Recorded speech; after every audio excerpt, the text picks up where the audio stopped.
దేవాలయంలోకి ముఖ్యంగా ఏ దేవాలయమైనా, ఆ శ్రీశైలమైనా, తిరుమలైనా, పెడనైనా, కనకదుర్గమ్మ విజయవాడ అయినా, సింహాచలమైనా హిందువులే పనిచేయాలి. పనిచేయడానికి వచ్చేవాళ్ళు కూడా హిందువులు అయి ఉండాలి. ఎవరికంటే వాడిని పంపిస్తే వాడు రెక్కి నిర్వహిస్తాడు. ఢిల్లీలో ఏమైందో రేపొద్దు గల్లీలో అదే అవుతుంది. కాబట్టి ఎవరన్నా సెక్యులర్ దరిద్రులు ఉంటే దేవాదాయ శాఖలో కానీ, గుళ్ళల్లో కానీ, ఇళ్లలో కానీ సముద్రం దగ్గర ఉంది వాడుకోండి. ఎందుకంటే మీరు ఎవరినైతే భయ్యా అనుకుంటున్నారో వాళ్ళ మతాల్లో సెక్యులరిజానికి తావు లేదు. మనకెందుకు ఆ దరిద్రం? మనం ఖచ్చితంగా గౌరవిద్దాం, ఖచ్చితంగా ఇతర మతస్థులను గౌరవిద్దాం. ఎప్పుడు వాళ్ళు కూడా మన గౌరవిస్తే కదా. ఎంత గౌరవిద్దాం? వాళ్ళు ఎంత గౌరవిస్తే అంత గౌరవిద్దాం.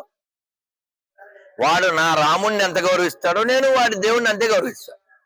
వాడు నా శివుణ్ణి ఎంత గౌరవిస్తాడో మేము అంతే గౌరవిస్తాం. కాబట్టి వారి మలమూత్రాలు తాగే దరిద్రులు ఎవరైనా ఈ గుళ్ళో ఉంటే చచ్చిపోండి ప్లీజ్. జై శ్రీరామ్.